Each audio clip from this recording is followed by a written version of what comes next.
오늘 우리가 읽는 이사야서 45장의 내용에서도 하나님께서는 모든 역사를 주관하시는 분이다. 그분은 모든 일들을 창조하신 분이시고 그분은 자기 백성들에게 구원을 베푸시는 유일한 구원자이시다 하는 사실을 거듭 강조하고 계십니다. 오늘 우리가 읽은 이 말씀의 내용에서는 선지자가 예언하던 그 때로부터 약 150년 정도 이후에 있게 될 구체적인 일들을 하나님이 지목해서 자기 백성들에게 어떤 일을 행하실 것인가 하는 것을 말씀하고 계십니다. 바벨론 나라 그리고 그 나라를 패망시킬 고레스 왕, 그 왕을 하나님이 종으로 삼으셔서 하나님의 백성들을 다시 돌아오게 하시는 일들을 하나님이 행하시겠다 말씀하시는 겁니다. 매우 구체적이죠. 이름까지도 지목을 하신 겁니다. 그래서 이 고레스라고 하는 왕을 하나님이 종으로 삼아서 하나님의 역사를 자기 백성들에게 펼쳐가시겠다 말씀하시는 것이죠. 이와 같이 역사의 후대에 있게 된 일들을 이와 같이 구체적으로 하나님은 알려주시는 겁니다. 그러나 하나님에 반하여 열방의 어떤 우상들도 이러한 일들을 결코 할 수 없다는 겁니다. 이것은 모든 역사를 손에 쥐고 이끌어 가는 분이 아닌 이상 그 어느 누구도 그것을 그렇게 말할 수 없다는 것이죠. 그래서 하나님만이 살아계신 하나님이다. 하나님은 자기 백성의 유일한 구원자다 하는 사실을 거듭 강조하고 있습니다. 1절 말씀을 한번 가서 보면은 이렇게 하나님께서 말씀하셨어요. 여호와께서 그의 기름 부음을 받은 고레스에게 이같이 말씀하시되 내가 그의 오른손을 붙들고 그 앞에 열국을 항복하게 하며 내가 왕들의 허리를 풀어 그 앞에 문들을 열고 성문들이 닫히지 못하게 하리라. 2절에서는 내가 너보다 앞서간다 이렇게 표현했습니다. 너는 나를 알지 못하나 나는 너를 알고 내가 너를 세운 줄 너에게 알게 하겠다 이렇게 말씀을 하는 겁니다. 이 바벨론의 왕들 가운데서 이 고레스 왕이 우리가 아는 것처럼 바벨론 포로로 오랜 세월 약 70여 년 세월을 바벨론에 살게 된 유다 백성들을 왕이 칙령을 내려서 유다 백성들은 예루살렘으로 돌아가서 너희가 섬기는 하나님을 위하여 성전을 건축하라 이런 명령을 내리는 겁니다. 이게 어떻게 가능한 일이 되겠느냐 하는 거죠. 후대에 또 바벨론의 느부갓네살 왕 같은 경우도 우리가 다니엘서를 통해서 보게 되면 이 다니엘이라고 한 사람을 통해서 또 그의 친구들을 통해서 하나님이 살아계시다 하는 사실을 명명백백하게 이렇게 드러내시는 일을 통해 이 느부갓네살 같은 경우도 하나님의 백성, 유다인들이 섬기는 그 하나님이 참으로 군주다. 진정한 군주가 되신다. 진정한 하늘의 주제가 되신다 하는 사실들을 공공연하게 고백하기도 하죠. 그래서 후대에 이런 바벨론 그리고 그 이후에 바사나라라든지 또 그 이후에 여러 세우는 나라들의 입을 통해서도 하나님이 살아계시다는 사실들을 공공연하게 말하게 하는 일들을 하나님은 행하세요. 그래서 이 바벨론 시대의 느부갓네살 왕도 그렇고 이 바벨론을 패망시키고 바사 제국의 초대 왕이 된 이 고레스의 경우도 구체적으로 이러한 일들을 하나님을 고백하면서 하게 된다 하는 겁니다. 그래서 하나님이 세상에 이렇게 군주들을 세울 때 세상의 군주들도 하나님의 종이 되기도 한다는 거죠. 그래서 정치적으로 군주가 되는 사람도 하나님이 들어 사용하시는 사역자가 되고 주의 몸된 교회를 위해서는 또 말씀의 종들을 또 세워서 교회를 또 섬기게도 하신다는 겁니다. 그래서 하나님의 종으로 이런 정치적인 지도자들도 하나님은 사용하시는데, 어떤 자들은 하나님의 공의를 행하게 해서 그 앞선 나라들을 심판하게 하고, 또 그때가 되면 자신들이 또 심판을 받고 하는 경우들이고, 이와 같이 고레스 같은 경우, 또 우리가 바벨론 느부갓네살 같은 경우나 또 아수에르 왕 같은 이런 특별한 종들은 하나님의 살아계심을 또 고백도 하는 그런 실제적으로 그런 일들을 하고 하는 것도 우리가 성경의 역사를 통해서 볼 수 있습니다. 그래서 하나님이 오늘 이 말씀에서는 고레스를 그의 종으로 삼아서 하나님이 역사 가운데 그의 뜻을 펼쳐가실 것을 말씀하고 계십니다. 4절로 가서 보면, 내가 나의 종 야곱 내가 택한 자 이스라엘 곧 너를 위하여 내 이름을 불러 너는 나를 알지 못하였을지라도 내겐 칭호를 주었노라. 하나님께서 이 고레스를 친히 불러서 그에게 왕이 되게 하신다 하는 사실들을 말씀하고, 그렇게 하시는 목적은 하나님의 택한 백성 이스라엘을 위한 것이다, 이렇게 말씀을 하십니다. 더 이하에 가서 보게 되면,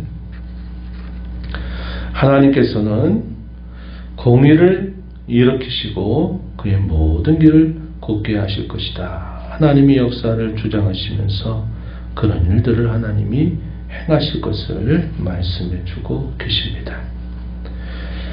하나님이 과연 누구시냐 할 때 하나님 자신을 나는 여호와다, 나 외에 다른 신이 없다 하는 이 표현을 마치 오늘 우리가 읽은 말씀 속에서 반복구처럼 거듭거듭 사용하고 계심을 확인할 수 있습니다.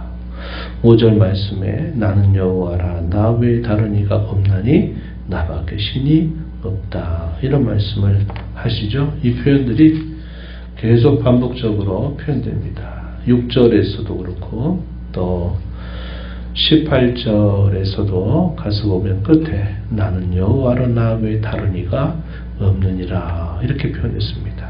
또 21절에서도 마찬가지, 또 22절에서도 역시 동일한 표현들을 반복적으로 하면서 하나님만이 유일한 하나님이시다, 그가 바로 여호와시다 하는 사실을 말씀해 주고 있습니다. 여호와라고 하는 이름의 가장 문자적인 의미는 나는 나다라는 그런 의미를 가지고 있죠. 나는 스스로 있다, 스스로 존재한다, 그런 의미가 있고, 의무적으로 이것을 볼 때는 나는 내가 말한 대로 그렇게 될 자다 하는 그런 의미를 전달하는 것이 이 여호와라고 하는 이름의 뜻으로 알려져 있습니다. 말씀하신 대로 그렇게 하실 자, 그가 바로 여호와시다, 이런 의미를 표현하고 있다는 겁니다. 그 여호와 하나님께서는 7절에 보면 빛도 짓고 어둠도 창조하신다, 평안도 짓고 환난도 창조하신다, 이렇게 말합니다. 빛과 어둠이라고 하는 이 의미를 평안과 환난으로 이렇게 바꾸고 있는 것을 우리가 확인하죠. 역사 속에서 마치 평안을 얻게 되는 것은 어떤 걸까요? 나라가 강성하고 또 번영하고 하는 일들이 될 것이고, 역사 가운데서 환난을 만나는 게 뭘까요? 나라가 위기를 당하고 또 패망을 하게 되는 일들이 될 겁니다. 우리 인생 가운데서도 역시 마찬가지가 될 수 있죠. 우리 인생 가운데 순경을 지나게 되는데 또 평안을 우리가 누리는 때가 있기도 하고, 또 어떤 경우에는 역경 혹은 환난을 경험하게 될 때도 있어요. 그런데 그 모든 일들을 누가 주관하시느냐? 바로 여호와 하나님이 주관하신다. 역사의 흥망성쇠, 나라들의 흥망성쇠들을 주관하실 뿐만 아니라 우리 인생 가운데서도 일어나는 모든 일들을 하나님이 주관하시는 분이시다 하는 사실을 분명하게 가르쳐 줍니다. 그 하나님은 땅을 만들고 그 위에 사람을 창조하시며 자신의 손으로 하늘을 펴고 하늘의 모든 군대에게 친히 명령을 내리시는 분이다. 그분은 혼돈하게 만드신 분이 아니라 질서정연하게 이 모든 세상을 만드시고 주관하시는 분이시다. 그분은 하시는 모든 일을 통해서 그분의 의의를 나타내고 옳은 것이 무엇인가를 알려주시는 분이시다. 또 이렇게 말합니다. 19절 한번 가서 보시면 이렇게 표현했어요. 19절 보면 나는 감추어진 45장 19절 여기 맞습니다. 나는 감추어진 곳과 캄캄한 땅에서 말하지 아니하였으며 야곱자 손에게 너희가 나를 혼돈 중에 찾으라고 이르지 아니하였노라. 나 여호와는 의의를 말하고 정직한 것을 알리느니라. 하나님은 이 땅에 사는 모든 인생들의 옳음, 또 기준, 또 도덕 이런 모든 것들의 중심이 되고 기초가 되고 그 기준을 이루시는 분이다. 도덕과 윤리의 참 기준을 그분은 나타내 주신다 하는 사실을 표현해 주고 있습니다. 하나님은 역사 가운데서 공의를 행하고 또 구원을 베풀어 주시는 그런 분이시다. 또 역시 가르쳐 주고 있습니다. 21절 말씀에 그런 말씀을 소개해 주고 있어요. 하나님 한편으로는 심판을 나타내시고 또 한편으로는 구원을 나타내시는 분이시다 하는 사실을 보여줍니다. 그래서 하나님이 누구이시냐? 모든 세상을 창조하실 뿐만 아니라 또 역사를 주장하시고 또 구원과 심판을 행하시는 분이시다 하는 사실을 분명히 알려주고 있습니다. 그러한 하나님을 어떤 분으로 우리가 알고 섬겨야 되냐? 우리에게 요구되는 바는 하나님 외에 다른 신이 없는 줄 우리가 알아야 되겠다 하는 사실이고요. 하나님이 행하신 이 모든 일들에 대하여 우리가 원망과 불평을 해서는 안 된다 하는 겁니다. 9절과 10절 말씀에 보면은 하나의 비유를 들었어요.